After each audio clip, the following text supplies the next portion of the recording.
Assalamu alaikum wa rahmatullahi wa barakatuh. As we are journeying through the builders of this nation, and mainly the women who helped tremendously building the Ummah of Islam, we're going to go to the most beloved people, to Rasul alayhi salatu wasalam, the people of his house, the 4 daughters he alayhi salatu wasalam had.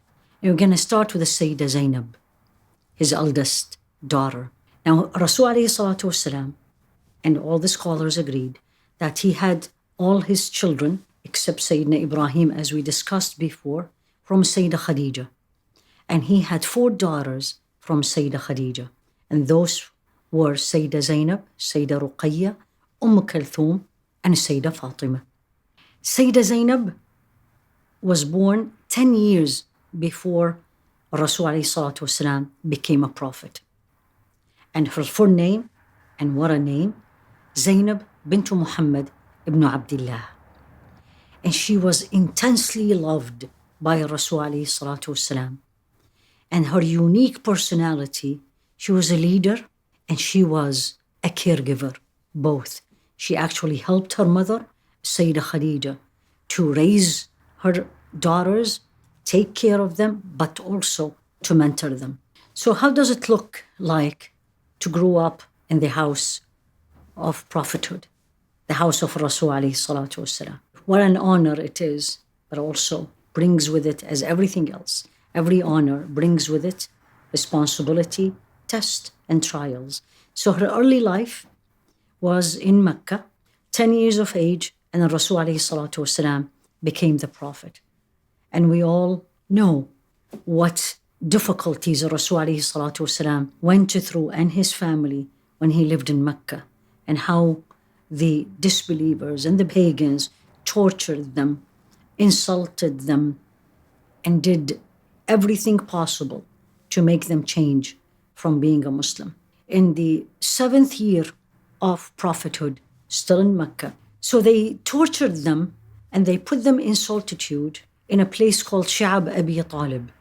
And they put a strict embargo on them and boycotted them. Everybody was there, including the family of Rasul alayhi salatu wasalam, including Sayyida Khadija and her daughters.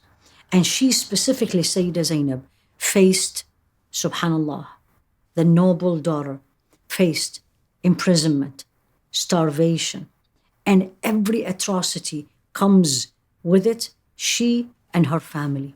She married her cousin, the son of her aunt, the sister of Sayyida Khadija, Abu al-As, at age 18. She had 2 children, Ali and Umama. And Ali actually lived till the conquer of Mecca, and he died at age 6. And Umama actually was one of the beloved granddaughters to Rasul alayhi salatu wasalam.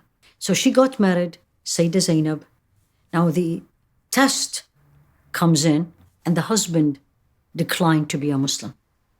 Now you are the daughter of Rasul alayhi salatu wasalam.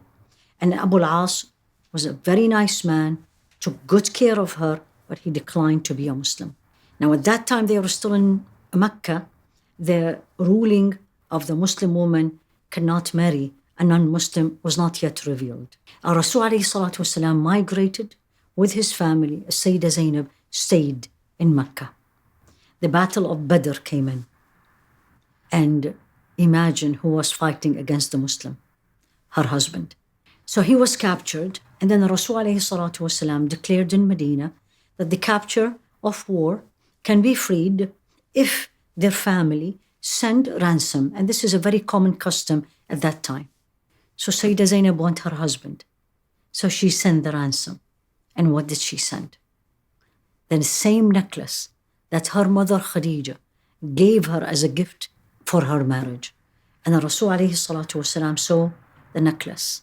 And you can imagine what happened. He started crying.